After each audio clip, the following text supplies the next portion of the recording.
뭉크의 자화상은 특별합니다. 왜 특별하냐? 어느 작가도 자신을 지옥 속에 그려넣은 화가는 없었을 거예요. 여기 배경이 바로 지옥입니다. 태양이라는 작품이에요. 앞의 작품과는 전혀 다르죠. 사실 이게 뭉크의 대표작이라고 할 수 있습니다. 이 뭉크라는 화가의 작품을 보시면서 앞에 계신 여러분, 또 유튜브를 보신 여러분들도 자신의 내면과 만나고 치유받길 바랍니다.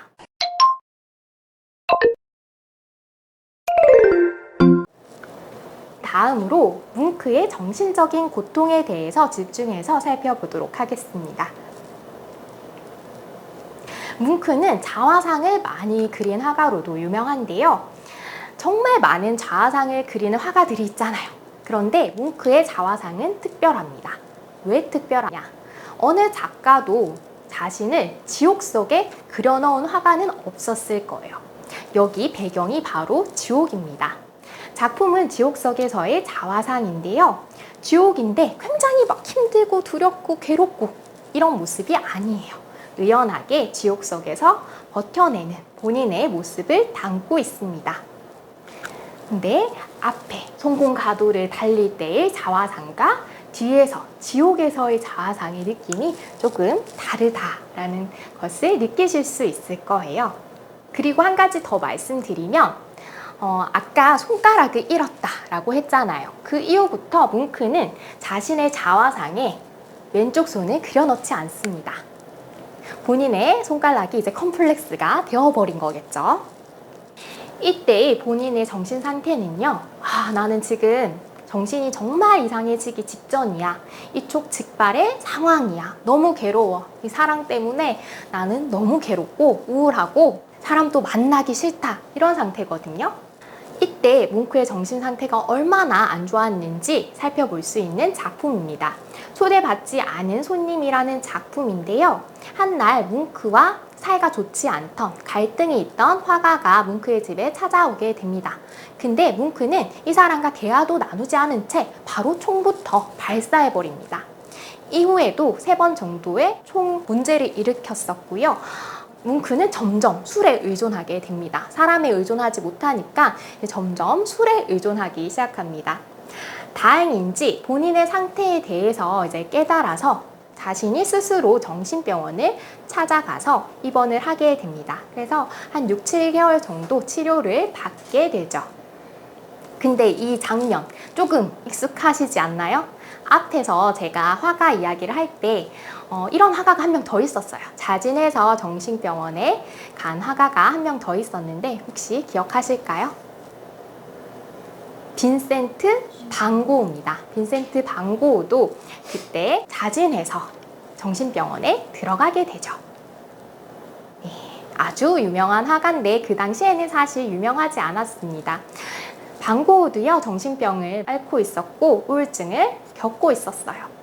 그래서 37세의 나이로 굉장히 일찍 자살해서 죽고 맙니다. 하지만 그는 굉장히 열심히 작품 활동을 했죠. 그래서 우리에게 많은 작품을 지금까지도 전해주고 있습니다. 근데 뭉크는 이 빈센트 반 고흐를 굉장히 존경했어요. 그 이유가 뭘까요? 자신과 처지가 비슷했잖아요. 너무 괴로운 상황이고 힘든 상황인데도 불구하고요. 빈센트 반 고흐는 정신병원에서 이렇게 아름다운 작품을 남깁니다. 괴로운 상황 속에서도 정신병원 창밖을 보면서 이 별이 빛나는 밤을 그렸는데 너무 밝잖아요. 밤하늘의 별도, 마을도. 이렇게 아름다움을 전할 수 있구나. 사람들에게 희망을 줄 수 있구나 라고 생각을 하게 됩니다. 반면에 본인의 작품은 너무 어둡고 처져 있다라는 것을 느꼈겠죠.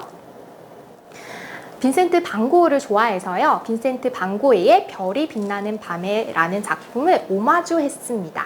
그래서 느낌이 비슷하실 거예요. 위에는 빛나는 밤하늘에 별이 비치고 있고요. 저 멀리 마을에 불빛이 빛나고 있습니다. 여기에도 뭉크가 들어있어요. 어디 들어있을까요? 네, 여기에 등장하고 있습니다. 여기 까만색인데 여기 코 부분이에요. 측면을 나타내고 있습니다. 그런데 저 밝은 마을과 여기와 거리가 꽤 되죠. 본인은 빈센트 반 고흐처럼 이런 힘든 상황 속에서도 싸우고 있다라는 것을 표현하고 싶었어요. 하지만 저 밝은 희망적인 곳으로 내가 갈 수는 없어요. 그런 안타까운 현실을 또 이 작품 속에 담아내고 있습니다. 이후로 뭉크는 사람들에게 희망을 주는 그림을 그리길 원했습니다. 그 작품 중 하나가 바로 이 벽화인데요. 오슬로 대학교에 있는 벽화입니다. 작품을 보시면 태양이라는 작품이에요. 앞의 작품과는 전혀 다르죠. 사실 이게 뭉크의 대표작이라고 할 수 있습니다. 우리가 절규만 알고 있었잖아요. 절규뿐만이 아니라 뭉크는 이렇게 아름다운 작품도 그려내고 있었던 겁니다. 태양이라는 것은 대자연이 주는 힘과 희망, 삶의 의지 이런 걸 담아냈다라고 볼 수 있습니다. 삶을 애찬하고 있는 작품이라는 거죠. 이 작품은 지금 이렇게 대학교 안에 벽면에 그려져 있습니다. 굉장히 멋진 작품이죠. 노르웨이 사람들은 이 작품을 가장 좋아한다라고 해요. 뭉크의 절규보다 이 작품을 더 좋아해서 지폐에도 넣어놨습니다. 노르웨이 지폐 중에 1000크로네에는 뭉크의 작품이 들어가 있는데요. 절규가 들어가 있는 것이 아니라 이 태양이라는 작품이 들어가 있습니다. 우리 지폐에 아무나 넣는 거 아니잖아요. 우리도 세종대왕 같이 정말 위대한 업적을 남긴 사람을 얼굴을 담아 놓고 하는데 마찬가지라는 거죠. 뭉크라는 사람이 노르웨이에서 인지도가 있고 사랑받는 화가라는 것을 알 수가 있습니다. 앞면에는 이렇게 뭉크의 얼굴이 담겨져 있습니다. 이제 뭉크의 노후 생활에 대해서 살펴보도록 할게요. 뭉크는 이제 중년 이후에 에켈리에 있는 집으로 이동하게 됩니다. 여기에 집을 지어서 살게 돼요. 사람들과 좀 떨어져서 혼자만의 시간을 가지고 싶었습니다. 그런데 조금이 아니었어요, 사실. 30년 동안 이 집에서 거의 나가지 않고 사람들과 만나지 않고 오로지 작업에만 전념을 했다라고 합니다. 이 안에는 이제 야외 작업실도 있었는데요. 야외에다가 이렇게 그림을 쫙 깔아놓고 작품을 그리기도 했습니다. 야외 아틀리에 모습을 여기 사진에 담고 있습니다. 얼마나 열심히 그렸는지 파나 작품이 15,000점이 넘었고 유화 작품이 1200점이 넘었다라고 해요. 굉장히 열심히 작업 활동을 한 화가라고 할 수 있죠. 여기서의 삶은 어땠을까요? 앞에 절규에서 자연은 굉장히 공포스러운 존재였다 라면은 이 작품 속에서는 자연 속에서 평화롭게 지내는 본인의 모습을 담고 있습니다.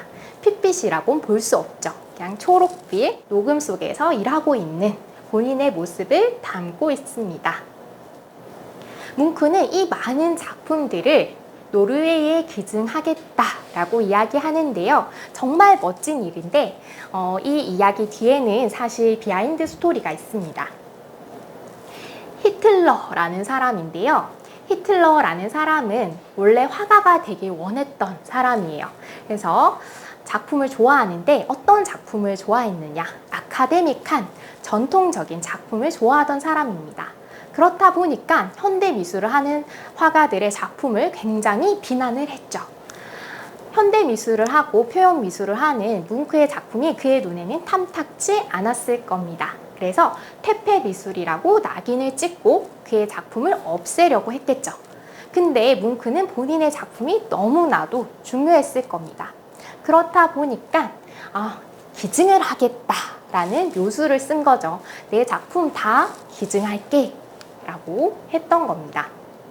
훗날 노르웨이의 오슬로에 뭉크 미술관이 설립되게 되고 이 안에는 뭉크의 다양한 작품들을 살펴볼 수가 있습니다.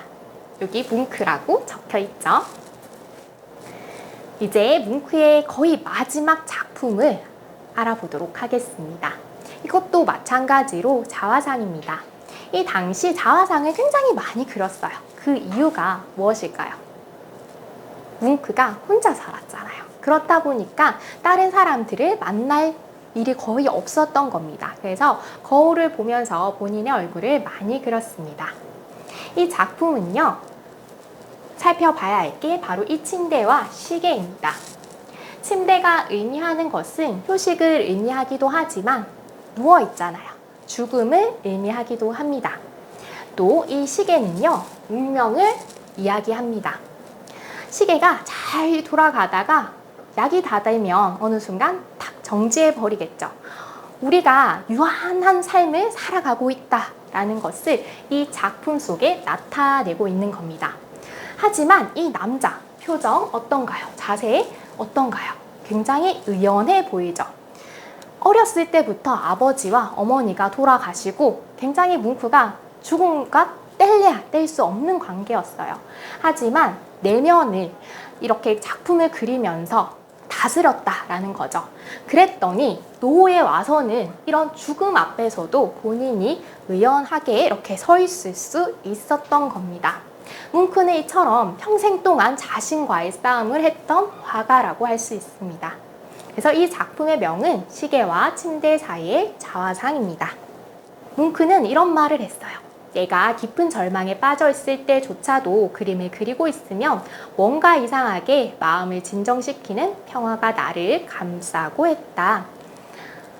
불안으로 죽을 것 같던 밤에도 그림을 그리고 나면 행복한 기분으로 침대에 들었고 곧바로 잠에 빠져들었다. 그림이 없었더라면 나는 벌써 죽었을 것이다.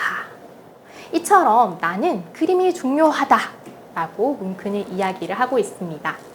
또 어떤 이야기를 하냐면요.